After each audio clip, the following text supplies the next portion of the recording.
ये व्यर्थ के बकवाद करने वाले लोगों से मत मिलो, व्यर्थ के बकवाद करने वाले लोगों की तरफ मत देखो, ये क्या कह रहे हैं, क्या बोल रहे हैं। और तुम भी व्यर्थ का बकवाद मत करो। अपने समय को कीमती मान करके निरंतर प्रिया प्रीतम का नाम जप करो, उनके गुण लीला गाओ, उनकी सेवा में रहो। कभी प्रपंच की बातें, कभी प्रतिष्ठा का चिंतन, कभी नाना प्रकार के मान सम्मान का चिंतन, ये घुसने ना पावे हृदय में। बहुत सावधान रहना चाहिए साधक को। ऐसी बातें देखो मत, ऐसी बातें सुनो मत जिससे तुम्हारा हृदय उद्विग्न होकर प्रभु का चिंतन छोड़ दे। बंद करो अभी। अन्य लोगों के संग का त्याग कर दो, जो भगवत विमुख वार्ता करते हैं, संत निंदा करते हैं, दूसरों की निंदा करते हैं। कुछ हाथ नहीं लगता, ये लोग दुर्गति को प्राप्त होने वाले हैं। भक्तन निंदा अति बुरी भूल करे जिन कोय, किए सुकृत बहु जन्म के छिन में दारे खोए। पर निंदा के किए ते नहीं आवत नहीं कछुआत, मूर्ख पर्वत पाप को ले चल अपने साथ। तो अलम कश्यापि संगत्या, ऐसा संग मत करो जिनके पास बैठने से भक्त निंदा, जन निंदा, भगवत निंदा हो। ऐसे से दूर रहो। अलम बंद कर दो ऐसे लोगों का संग। रात दिन हम श्यामा श्याम का नाम जप करेंगे, श्यामा श्याम के लीला गुण गाएंगे, श्यामा श्याम के ही धाम का शोभा का चिंतन करेंगे। जब तुम अपना जीवन श्यामा श्याम के चरणों में न्यौछावर कर दोगे तो पूरा भार श्यामा श्याम ले लेंगे और तुम्हारे हृदय में मस्ती आ जाएगी। जो ऐसा निश्चयी होता है, दृढ़ निश्चयी, उसके अंदर दृढ़ विश्वास, तो उसके हर समय भगवान की स्फूर्ति होती रहती है। भारी प्रतिकूलता में भी भगवान का सानिध्य अनुभव होता है। वो अनुकूलता में तो भगवान के दुलार को देखता है, लेकिन प्रतिकूलता में भगवान की विशेष कृपा को देखता है। ये संयोग, ये वियोग, संसार की ये द्वंद्वमयी वृत्तियां भक्तों के हृदय में नहीं चुभती। आए की हुज्जत नहीं, गए की तलाश नहीं, क्योंकि नित्य संयोग भगवत स्मृति के प्रभाव से प्रभु का रहता है। शोक, विषाद बहुत ध्यान देने योग्य विषय है। तभी लोगों को ऐसा लगता है कि ऐसा कैसे हो सकता है। भक्त के चरित्रों को जब सुनते तो लगता है ऐसा कैसे हो सकता है, ऐसी परिस्थिति में भी ऐसा कैसे हो सकता है। क्योंकि तुम मानसिक बुद्धि से युक्त हो और वो भागवतिक स्थिति से युक्त है, इसलिए तुम उसको पार पा ही नहीं सकते। जब तुम अपना जीवन श्यामा श्याम के चरणों में समर्पित कर देते हो हृदय से, फिर उनकी कृपा से सब विघ्न दूर हो जाते, एक अपार मस्ती रहती है। नहीं तो शोक, विषाद, दुख, क्लेश, कष्ट, संताप, भय, उद्वेग, ये सदैव सताते रहते हैं। इसी से डिप्रेशन होता है। बार बार नकारात्मक चिंतन, शोक, विषाद, दुख, चिंता, क्लेश, संताप, भय, उद्वेग, यही पूरे मानसिक स्तर को नष्ट कर देते हैं। उत्साहहीन जीवन हो जाता है। जब तुम श्यामा श्याम को समर्पित हो जाते हो तो ये सब प्रवेश भी नहीं करते, एक अपार मस्ती बनी रहती है। अब क्या होगा? श्यामा श्याम जो करेंगे वही होगा। श्यामा श्याम पता नहीं कैसा करें, नहीं, वो सदैव मंगल भवन है, वो जो करते महामंगल होता है। यह निश्चय उपासक के हृदय में आ जाना चाहिए। इसलिए अपना सारा मन, सारी बुद्धि, सारा जीवन, प्रत्येक श्वास प्रभु को अर्पण कर दो, फिर देखो तुम निहाल हो जाओगे।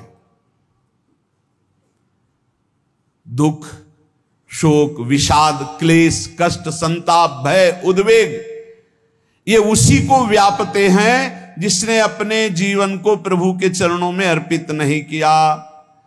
इसलिए तुम अपना सारा मन सारी बुद्धि, सारा जीवन, प्रत्येक श्वास केवल प्रभु को अर्पित कर दो, फिर देख लेना श्वास कैसे अर्पित की जाती, राधा राधा राधा।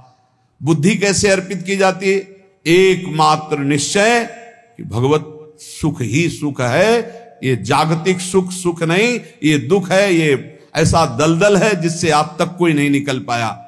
सारा मन, हम मन से केवल प्रभु का मनन करें, बार बार मन को संसार से हटा के नाम में, रूप में, लीला में, धाम में लगाएं।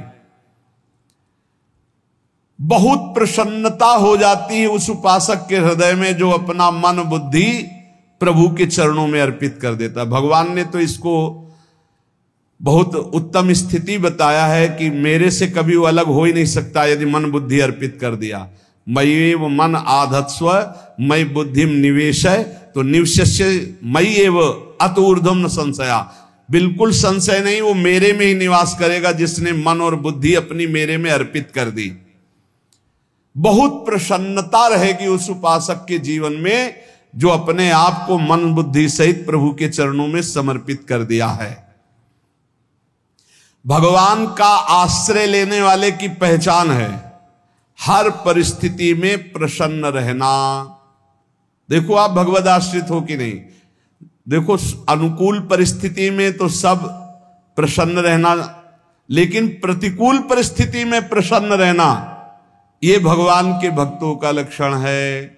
हर परिस्थिति में प्रसन्न रहना ये भगवान के भक्तों का लक्षण है। आनंदगन भगवान का आश्रय मिलते ही आनंद छा जाता है हृदय में। उनके पास आनंद का अभाव होता ही नहीं है। जैसे सूर्य का प्रकाश उदय होते ही सूर्य का प्रकाश संपूर्ण अंधकार को नष्ट कर देता है, ऐसे ही भगवान का संपूर्ण आश्रय लेते ही सब दुख चिंता शोक नष्ट हो जाते, आनंद ही आनंद। तुम भगवान के मंगलमय रूप को नहीं जानते हो, पर उनके मंगलमय भाव को, विधान को मानना शुरू कर दो। जो भी होता है मंगलमय होता है। हमने जीवन में देखा है, अगर इधर कोई बहुत बड़ा सुख दिया तो देर नहीं लगेगी, 24 घंटे नहीं व्यतीत होंगे और ऐसे दुख दे देंगे, जिससे दोनों का समान भाव रख करके ना दुख में तुम भूलो प्रभु को, ना सुख में फूलो, सीधे भगवत मार्ग में चल। पूरे जीवन की बात देखा है, भगवान के मंगल विधान में सदा सर्वदा सुख ही सुख है, इस बात को मान के प्रसन्न हो जाओ।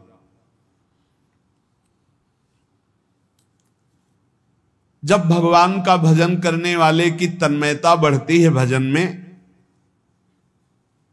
तो द्वेषी जन अपने आप तैयार हो जाते हैं। भक्त कभी किसी से द्वेष नहीं करता, अपने आप वो द्रोह करने लगते हैं। तो नरसिंह मेहता जी से बहुत गांव के कई लोग थे जो जलते थे, ऐसे जलते थे कि अब क्या करें, कैसे मिटा दे नरसिंह मेहता जी को।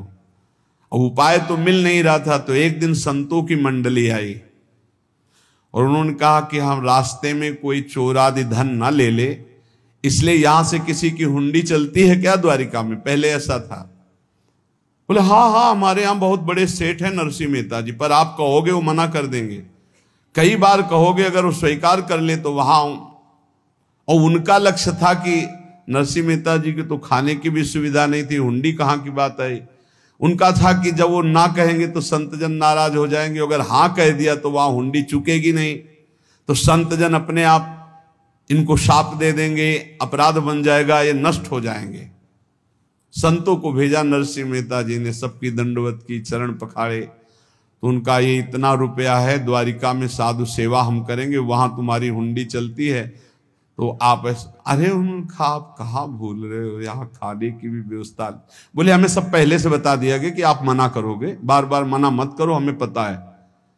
तो उन्होंने ठाकुर जी की तरफ देखा, बोले क्या लीला है प्रभु, संतों से हम क्या कहें, ये ले रुपए। उस समय स्वर्ण की मोहरें चलती थी, बेच के बाजार से खूब उन संतों को पवाया, उन्हीं संतों की सेवा की। और उनका अपने सेठ का नाम तो बताओ जहां हमें जाके हुंडी मिलेगी। सेठ, सावल शाह सेठ। संत जन गए वहां, पूछा कि नरसिंह मेहता जी का जिन सेठ से परिचय, उनका नाम सावल शाह सेठ, उनकी गद्दी कहां है? तो जो कुछ भक्त थे वो द्वारिकाधीश की तरफ संकेत करते कि वही हैं। बोले नहीं नहीं, वो सेठ है, उनकी गद्दी चलती थी। पूरी बाजार में कहीं कोई। अब संत जन एकांत में होकर के बहुत विचलित हुए, क्या हमारे साथ धोखा हुआ? नरसिंह मेहता जैसा संत क्या धोखेबाज हो सकता है? देखो, संशय तो बहुत विचित्र होता है। बड़े बड़ों को संशय हो जाता है। जब भगवती सती जी को संशय हो गया, राम जी को, हे खग हे मृग हे मधुकर श्रेणी, ऐसा पूछते हुए कि सच्चिदानंद कैसे हो सकते, तो किसी को हो सकता है, क्योंकि वो बुद्धि की अधिष्ठात्री देवी है। जो ही उनके मन में ऐसा आया कि क्या हमारे साथ धोखा हो रहा है, इतने में ही देखा जय हो सावल शाह सेठ की। वो कहा सावल शाह सेठ? तो देखा बढ़िया मुनीम जी उनके साथ, और सेठ बस्ता लिए हुए मुनीम जी, सरकार इधर से चलो। तो उनका सावल शाह सेठ आपका नाम है? संतों ने कहा। बोले हाँ। बोले नरसिंह जी? हाँ। बोले आपकी हुंडी आ गई है। हुंडी एक कागज में लिखा कि ये हमारे सेठ जी को दे देना। वैसे लोग मुझे माखन चोर कहते, कोई कुछ कहता, लेकिन आपने सेठ बना दिया। जब आपने सेठ बना ही दिया तो आप कभी परवाह मत करना तुम। और ये सेवक आपकी सेवा में सदैव तत्पर है। भगवान ने ऐसा लिखा। जो भगवद आश्रित है, एक बार ये चलता रहता है, जो संत जन होते हैं उनके विरोधी अपने आप बन जाते हैं, किसी से कोई मतलब नहीं, अपने आप विरोधी बन जाते हैं। कबीरदास जी का पूरी काशी में यश था। भजन करने वाले महापुरुषों का यश बढ़ता है जब, तो जो भजनहीन होते हैं उनके हृदय में जलन पैदा हो जाती है, और वो उनको विविध प्रकार से फंसाना चाहते हैं, उनको कष्ट देना चाहते हैं। तो कबीरदास जी के यश को धूमिल करने के लिए कुछ ब्राह्मणों ने एक रचना रची। मुड़ मुड़ा के कबीरदास जी के शिष्य बन करके पूरी काशी के सब आश्रमों में निमंत्रण दे आए। कल भंडारा है, संत सेवा है, सबने स्वीकार किया। कबीरदास जी अपनी दिनचर्या करके निकले तो संत मंडली आने लगी। बोले कै बजे सेवा है? साधु सेवा। बोले कौन सी साधु सेवा? बोले कल आपके शिष्यजन निमंत्रण दे के आए, पूरी काशी के सब संत आ रहे हैं। कबीरदास जी ने कहा यार तो एक की भी व्यवस्था नहीं, पूरी काशी के संत आ रहे। अच्छा, समझ में आ रहा है, लीला बिहारी तुम लीला करना चाहते हो। गए अपना निकल गए गंगा किनारे, एक झाऊ के नीचे बैठकर अपना भजन ध्यान में मगन है। 11-12 बजे तो उन्होंने देखा कि संतों की मंडली, काशी तो बहुत। कबीरदास जी ने देखा कि आश्रम की, तो बोले पता नहीं क्या होगा, चलो चलते हैं। तो ऐसे गमछा वस्त्र करके ऐसे डालकर मुंह ढक करके, वहां बड़ी बड़ी पंगत लगी थी। कबीरदास जी सबको पाओ जी पाओ। कबीरदास जी के रूप में स्वयं भगवान पाओ जी। कबीरदास जी ने कहा अच्छा, जब स्वामी परस रहे तो हम भी बैठ के पा ले। तो जब उसी पंगत में बैठ गए अपना कपड़ा ढक करके, और जब मोहरे की दक्षिणा दे रहे थे सब लोग कि वाह कबीरदास जी ने आज तो साधु से। सबको जब कबीरदास जी के सामने आए तो ऐसे मुंह ढके, बोले देखो जो मेरा होता है उसे मुंह छुपाना नहीं पड़ता, मुंह ढकला नहीं पड़ता। लो दक्षिणा, तुम भी दक्षिणा लो। कबीरदास जी को कबीरदास जी दक्षिणा दे रहे, और वो कबीरदास जी है भगवान, और ये पाले वाले कबीरदास जी है भगवान के जन। कभी भगवान अपने, अरे जमाने जोर लगा ले, कितना जोर लगाएगा, भक्त और भगवान का झंडा कभी न झुकने पाएगा। बिल्कुल चिंता शोक भय उद्वेग रहित जीवन भगवत आश्रित। तुम भगवान के मंगल विधान में सदा सर्वदा प्रसन्न रहो। अब ये विचार कर लो कि भगवान जो करेंगे तुम्हारा मंगल करेंगे। अब थोड़ा ऐसा बीच में लगता है कि अमंगल हो रहा है क्या, लेकिन पक्का समझो बहुत बड़ा मंगल उनका विधान होता है। बहुत ही उत्तम मंगल होता है भगवान के शरणागत का। भगवान हमारे विचारों वाले नहीं हैं, हमारे विचार प्राकृतिक है, भगवान के विचार चिदानंदमय हैं। वो अपने विचार से हमारा मंगल करते हो, हम अपने विचार से मंगल चाहते हैं। भगवान के विचार से मंगल ही हमारा होगा, इसलिए कभी हमको चिंता शोक भय नहीं करना चाहिए।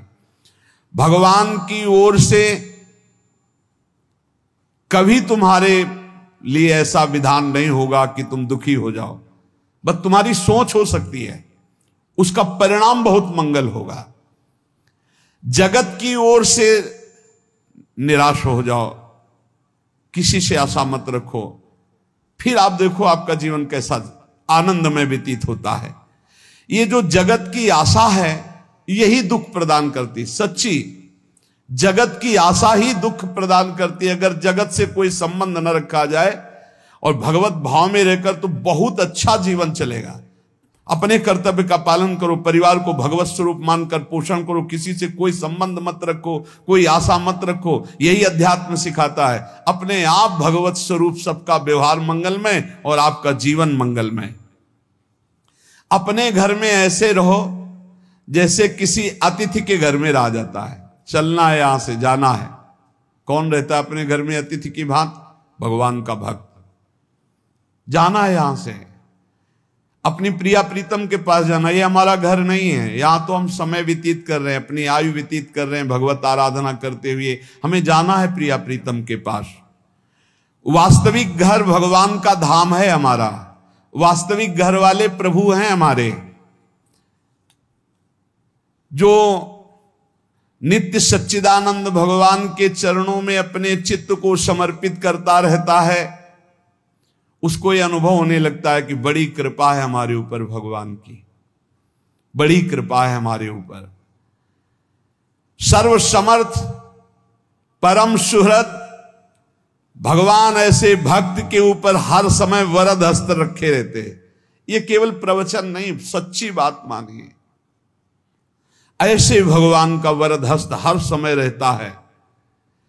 जब भगवान की छत्र छाया में भक्त अपने को देखता है तो आसपास घोर विपत्तियों का भी समुदाय हो तो भी वो आनंद में मगन रहता है। हर हालत में आनंदित रहना ये भक्त का स्वभाव है। भगवान ऐसे भक्तों को प्यार करते हैं जैसे कछुआ अपने अंडे को बाहर रख आवे और रात दिन उसका चिंतन करे। जब भक्त भगवान को समर्पित होता है तो भगवान रात दिन उसकी ऐसे चिंतन सुरक्षा करते हैं।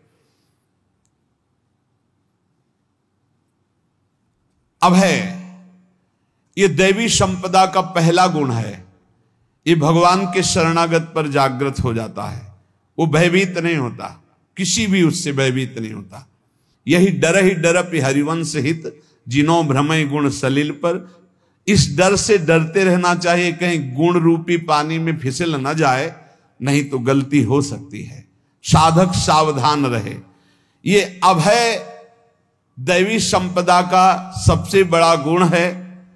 जो भयहारी भगवान की शरण में आ जाता है तो उसके अंदर ये अभय प्रकट हो जाता है। अगर कहीं तुम्हें एकांत में भय लग रहा है, एक आदमी तो एकांतिक में आए थे, वो कह रहे थे कि हमें हर समय भय लगा रहता कि कोई हमारे पीछे है, अंधेरा तो लगता कोई खड़ा है, मैं जीना मुश्किल हो गया, ऐसा भय। देखो ये मन कैसा है, भगवान से विमुख होने पर कैसे डरवाता है। वो कह रहे हैं हर समय मुझे डर लगा रहता है, कोई सामने खड़ा है, कोई पीछे खड़ा है, ऐसा भय लगने लगता है।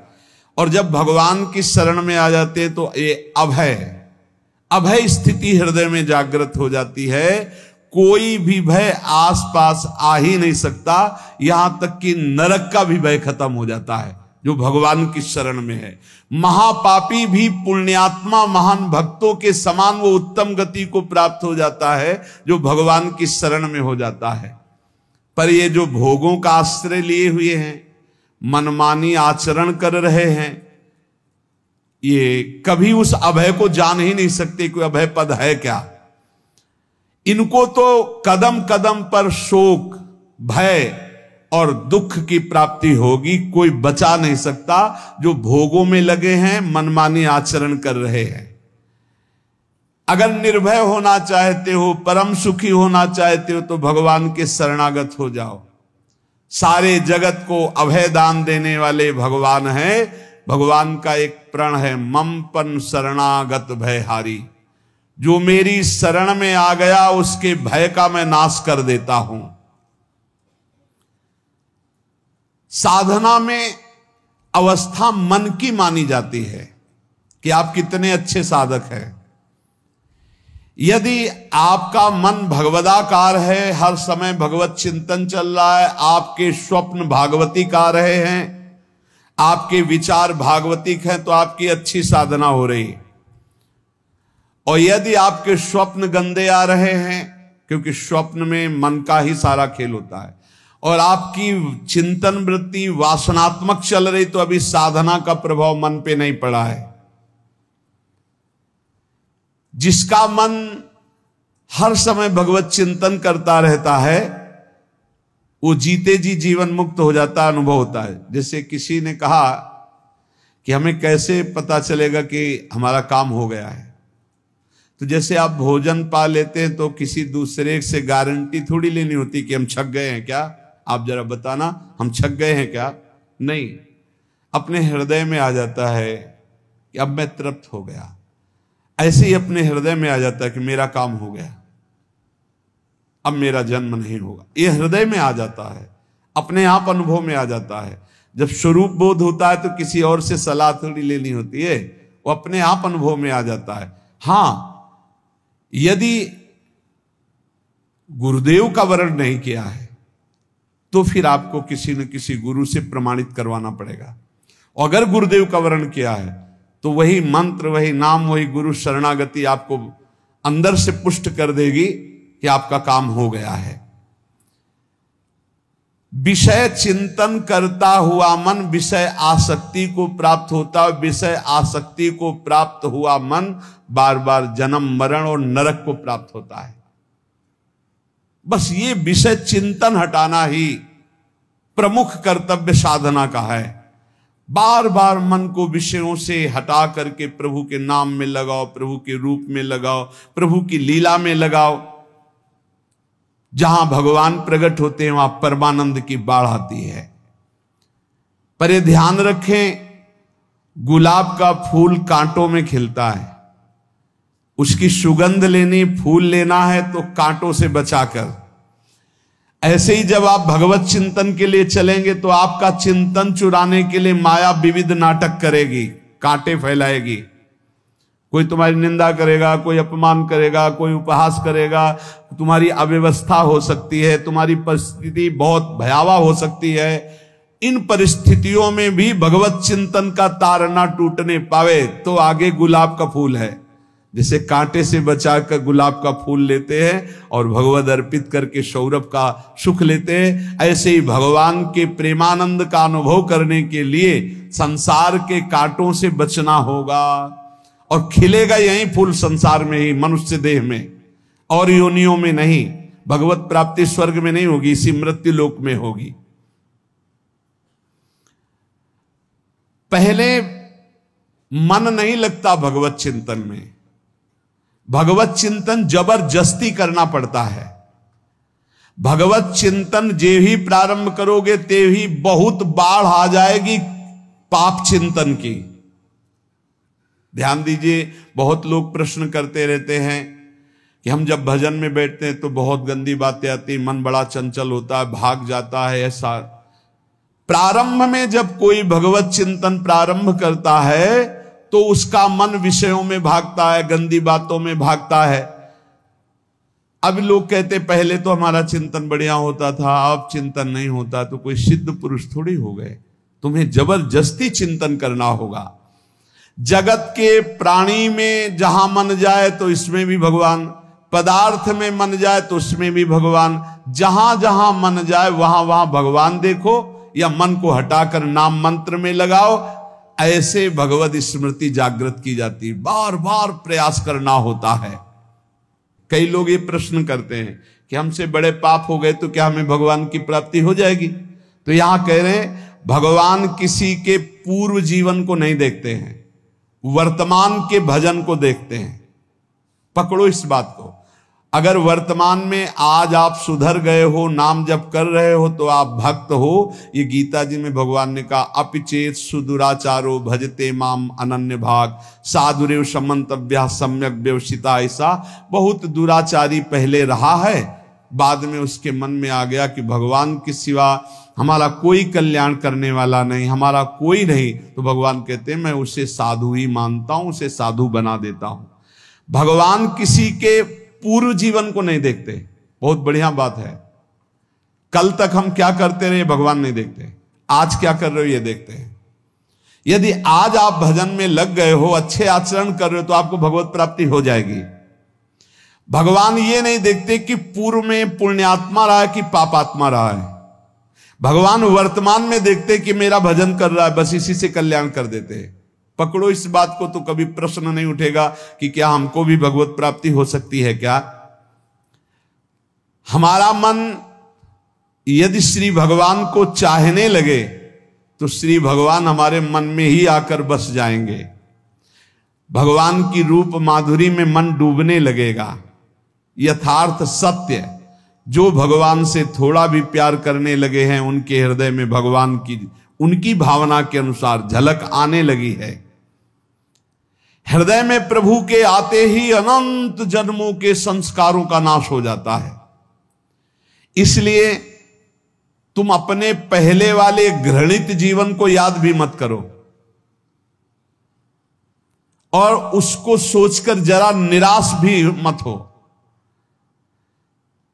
अमावस्या में घोर अंधकार रहता है, पर प्रातः काल में अंधकार नष्ट हो जाता है। ऐसे ही नाम का उच्चारण करते ही तुम्हारे जितने पाप अंधकार हो सब नष्ट हो जाएंगे। तुम चाहो कि एक क्षण भी प्रभु को ना भूलो। अब वर्तमान में ऐसी स्थिति बनाओ।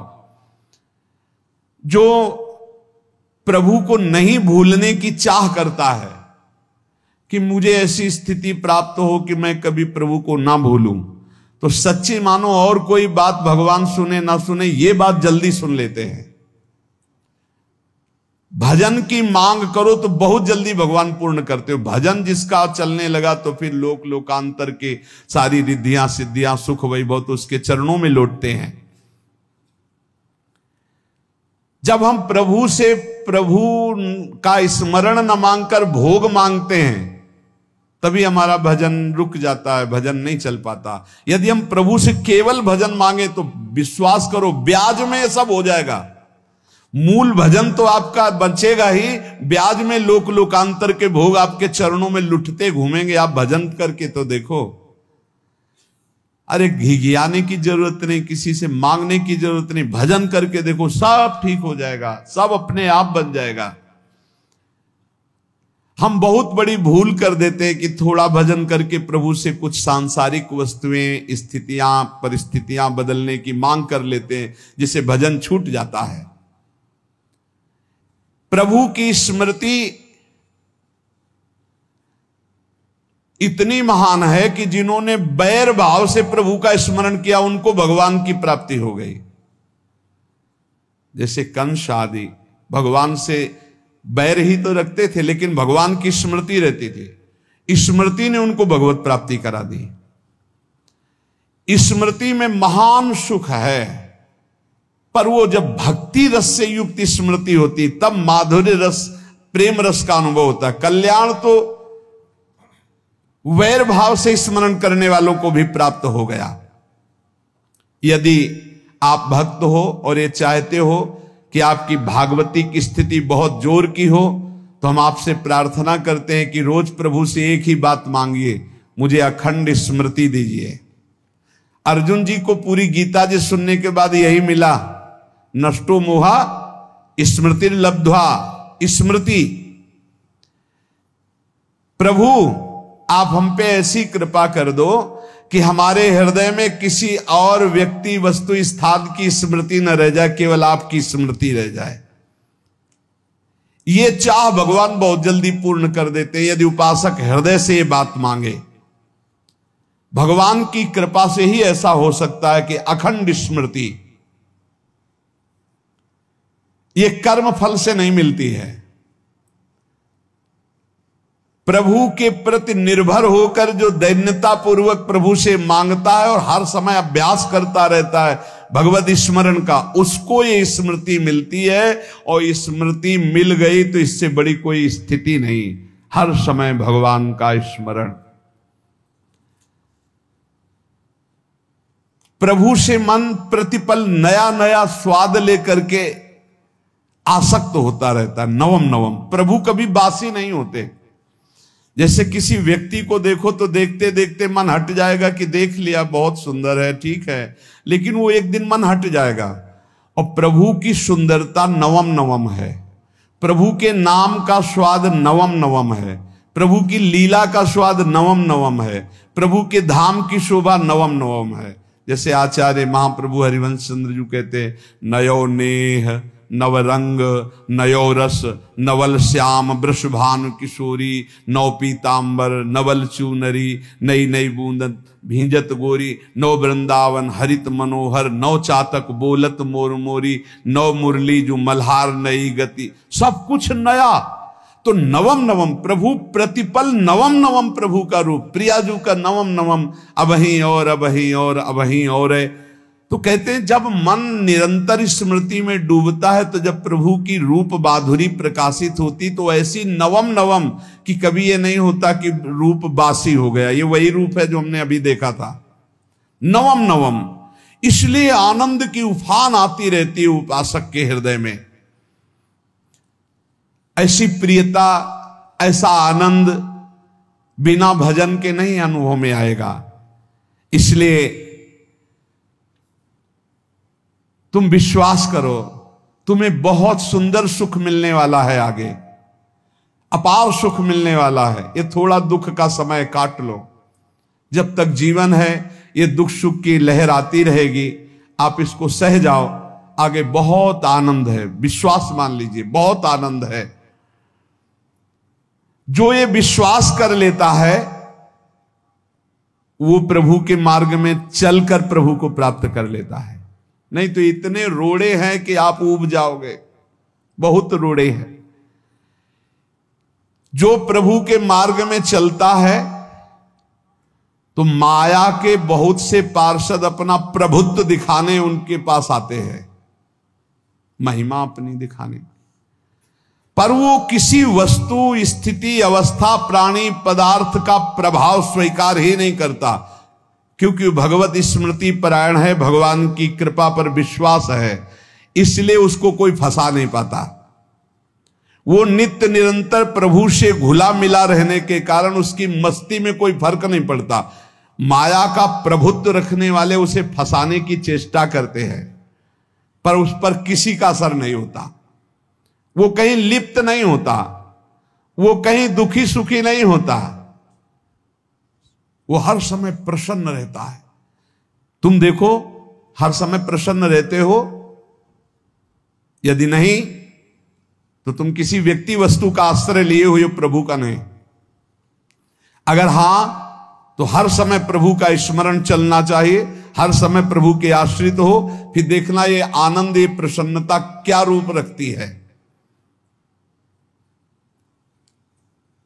बड़े बड़े मस्त संतों को देखा, मस्त ऐसे उन्माद में मस्त है, उस सुख के लिए ललचाओ